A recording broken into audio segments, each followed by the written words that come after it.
Wybie's introduction to the Coraline movie is so weird, and now is our chance to talk about it. Welcome back to Scene 3 of Dissecting Coraline on the Fangirl's Scenic Saturdays. I'm McGann, and before we get rolling with Scene 3, I did notice two comments from Scene 2 that really caught my attention. First, in regards to feeling that Coraline is being watched, and not necessarily by the black cat, Kelsey Lundry 7981 said, "Is it possible that the creatures watching Coraline are the multiple mice? It could be different mice spying for the Beldam, making them extra eyes and ears for the Beldam." And oh my gosh, that's a great idea. Especially if we are seeing a rat in the apple orchard, that would check a lot of boxes. Then Halo Kitty Cat said, "I wonder if the orchard was abandoned because the other mother stole the people who work there into the other world with her." And that's also a great thought. I had never even considered that angle. I was leaning more towards the orchard being abandoned because of the sweet ghost girl disappearing, since the equipment looks so old. But would the apples still be rotting in baskets 60 plus years later? I'm not sure, but good thinking, guys. Now, scene 3 for this video will go from Coraline stepping into the fairy ring until we start to fade back into the Joneses' kitchen, which predominantly involves Wybie entering the film. And as Wybie is not in the Coraline book at all, it makes his presence in this movie incredibly interesting. And yeah, I have heard that Wybie was added as an excuse so that Coraline's internal monologue becomes her external dialogue, but Wybie as a character is so distinctly odd. So this scene starts right after Coraline has been spooked by the black cat's yowl, and she runs through this haunted looking orchard and ends up walking through this ring of mushrooms. And Coraline is legitimately horrified by the time she walks into the ring. And here we clearly see the black cat walking behind Coraline, and then he meows again and genuinely terrifies Coraline. But much like when she felt afraid in the last scene, as soon as Coraline processes that it's a cat, her fear flips into anger. She's not embarrassed, she's not wanting to run home, she's mad that a little cat got her to be so scared. And this cat has an unusual stance, like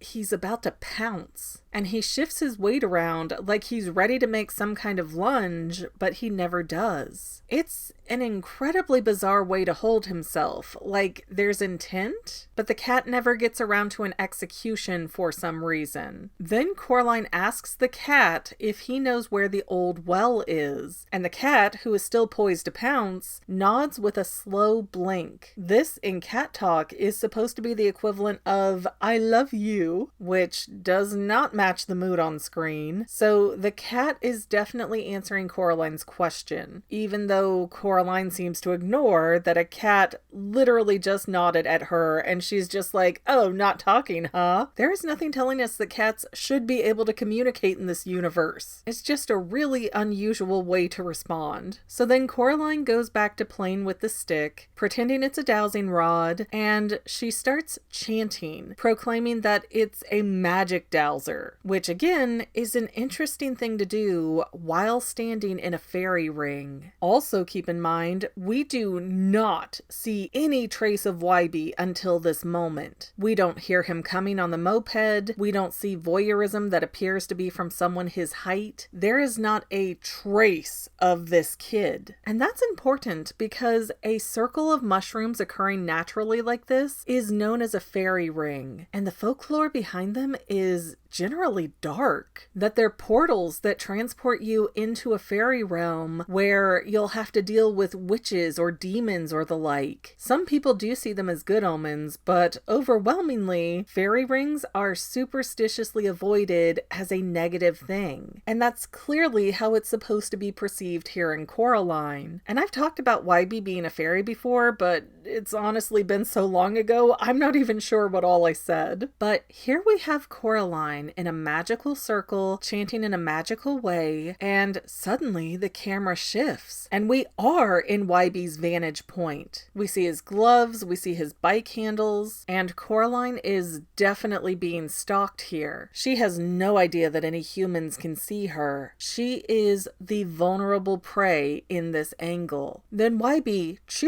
does not have to, chooses to blow his air horn and rev his motor, all while wearing a creepy mask, and it seems like his intent is to frighten Coraline. Wybie doesn't enter with a friendly, "Hi, are you moving into the new house?" He's above Coraline in a position of power, making harsh sounds, asserting his dominance, and trying to terrify her. Why? What does he have to gain by acting this way? And in this additionally weird move, Wybie slides down the hill on his bike, charging at Coraline, again being incredibly intimidating, and when Coraline brandishes her stick, Wybie grabs it and drags Coraline to the ground as he passes by. Again, none of this screams that Wybie wants to be friends. It's all a power play. He is playing cat and mouse with Coraline. And this is very atypical considering this is a male-female dynamic from 2009. Stereotypically in film, Wybie should have a hero complex and been showing signs that he wanted to protect Coraline, not fill her with fear. For a movie from this era, Wybie should have been the nerdy boy next door in love with the tough girl who barely notices him, but instead he's a bully. Then we have Coraline on the ground while Wybie jumps off his bike and climbs the stump, once again putting himself in a position of intimidation, especially while he has a mask over his face and he's changing lenses in front of her. And when Wybie unmasks and we see that he's just a kid who asks questions about the stick and Coraline's background, as if he didn't just try to scare her on purpose, he's almost unnerving. Maybe Wybie has a tingle of the tism and he didn't realize how threateningly he was coming off, but at a minimum, he knows he knocked Coraline down and doesn't even apologize. Wybie is not being portrayed to us as a good kid. And as Coraline absorbs Wybie, she again switches from fear to anger. Just, how dare you put me through that kind of an attitude. Coraline's fight or flight senses have to be a mess at this point. And when Coraline yells at Wybie and slaps his ankle to snatch back her stolen stick, Wybie again doesn't focus on what he did wrong, but instead he starts defensively talking about the cat not belonging to him. And when Wybie uses the word feral, he rubs his hands across his chest in a very peculiar way. It's like Wybie really needs Coraline, or someone else who might be listening, to be very aware that he is not connected to that cat. There is an anxiety being expressed through his hands. But then when he describes his relationship with the cat and how he feeds him and the cat brings him gifts, Wybie's body language becomes very open. He pets the cat purrs, so it is essentially Wybie's cat, but he wants to make sure that no one else believes that. And again, if we think about who could possibly benefit here, the only thing coming to mind for me is that the Beldam does not like that cat. And that's the only reason I can think of as to why Wybie has to declare that crowbar separation. Also, Coraline tells us here that she's from Pontiac, Michigan, which is in Greater Detroit on the north side. That's not particularly relevant, it's just a good detail to catch, because sometimes Dakota Fanning slips into a Michigan accent and I love it. But Coraline starts stomping her feet and asking about the well, and Wybie tells her that if she is not careful, she'll fall through it. And Wybie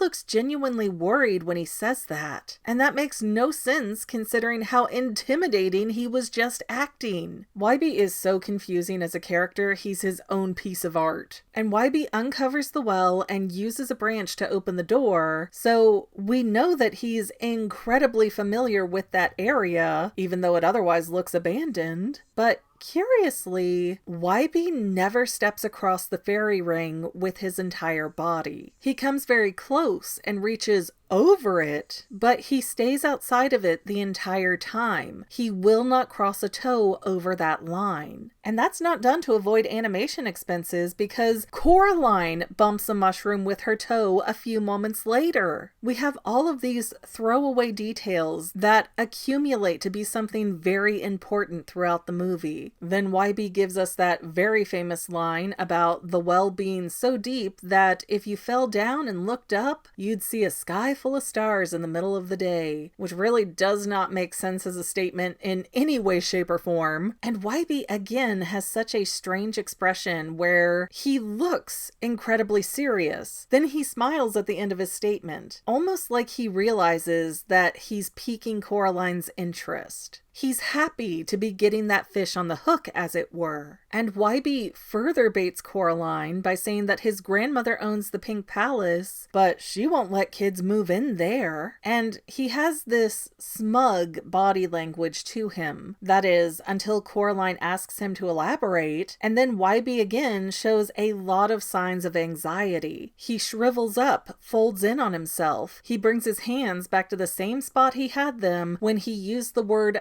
feral to describe the cat. Something is overly mysterious here, and we know with foresight that Wybie's great aunt disappeared in that house. But why is that a secret? Wouldn't you want the new renters to be extra careful with their child? And for that matter, the billion-dollar question is, why did Wybie's grandmother let the Jones family move into the Pink Palace if that's the case? So, for decades, Wybie's grandmother did not let children live there, and then suddenly she changed her mind? No rhyme, no reason, just did it? That never has added up. Finally, Wybie introduces himself, saying his name is Wyborn Lovat. And when shaking hands, he gets mud all over Coraline, and she's disgusted, despite seeming to otherwise love getting dirty. She chastises her mother about not wanting to get dirty later. So I think that that's a weird contradiction within Coraline, where she just doesn't like Wybie, so anything he says or does is going to feel more repulsive to her. And here we finally get close enough to Wybie to see that he has leaves and sticks and other debris tangled up in his hair. Something feels very off about that, because Wybie also appears to have dreadlocks, but they're all matted down and not being taken care of, which implies some level of neglect for Wybie's hygiene at home, because bad hair like that is not typically something that can happen in one afternoon. You can kind of see where Wybie's hair has been growing out at the roots and not being kept up with in dreadlock form too. And that feels extremely contradictory to the fact that Wybie's grandmother is supervising him really closely. She's even calling after him while he's up on the hilltop. So, looking at the state of Wybie right here and now, he is striking me as a child that ran away or got lost in the woods or otherwise has been away from home for weeks to months. You know, we're in the winter months when this movie is opening. Wybie should, for all intents and purposes, be in school. Nobody is going to send him to school looking like a mess like this. Something is very off here, and I'm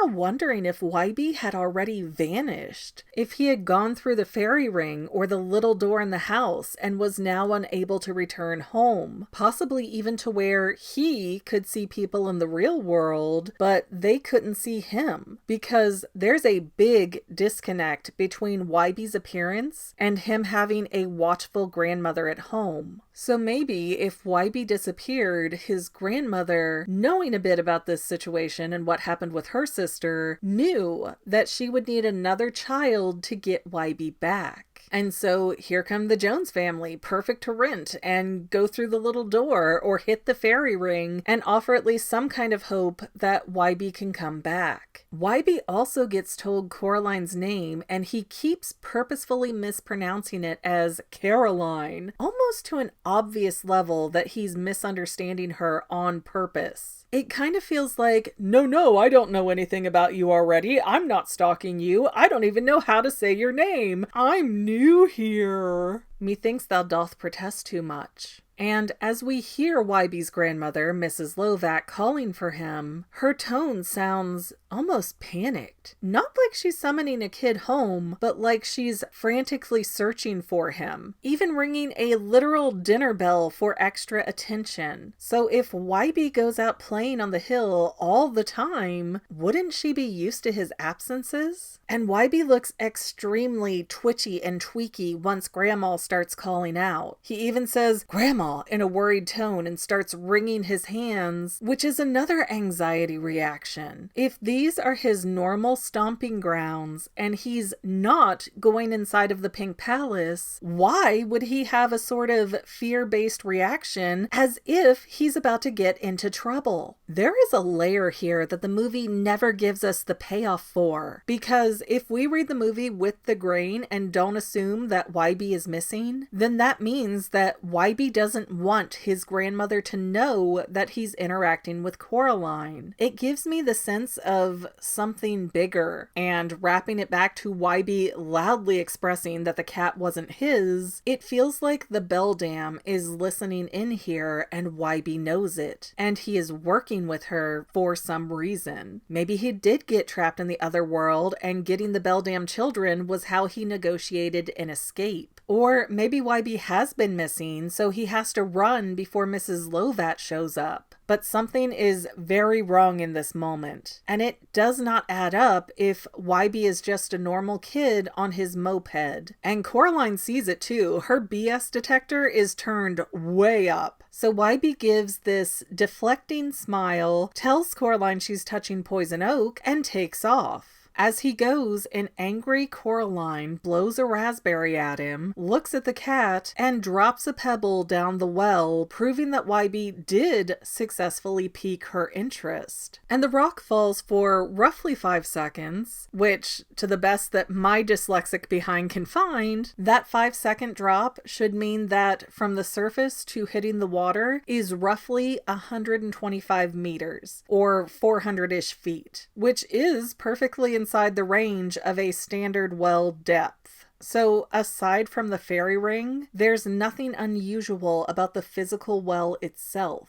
And then the rain comes in, which is often used in film to suggest a moment of rebirth. So we have a new Coraline being made here as the scene ends. Now, I'm extremely curious as to how you guys read the scene and what impression Wybie gives you. So leave me a comment and let's talk about it. I might be overthinking it, but that's literally my job. And to any of my members here on YouTube, a huge bottom of my heart thank you for all of your help and support. If you would like to become a paid channel member, there is a link in the description below. Thanks again, guys. Love you. Well, family members, we're almost done, but I want to invite you to hang out with me in some other places. I'm on Twitter and Instagram as my own personal self, and I have a Facebook page too, but I mostly just post photos over there. And sometimes people say, "Hey, McGann, I want to mail you something. How do I do that?" Easy. Just click the About tab on my channel page, and my most current P.O. Box info will be right there. I also run another channel, The Family. It's really a hodgepodge channel where we might post anything. Oh yeah, and I also sell shirts and stickers and stuff with the Family and the Fangirl logos. If that is your cup of tea, I have a link in every description of every video. Finally, if you want to help out the Fangirl channel and make sure I'm putting out video essays for years to come, the best way you can help is by subscribing and watching more of my videos, whether they're new, old, whatever. Maybe even share 1 or 2 on social media, help spread the word. People who watch to the end of videos like you helps to tell the site, hey, this is a good video, we should recommend it to other people. So if you made it this far, leave me a comment of something like, hey, I made it to the end. Love ya. See you next time, family members. Bye.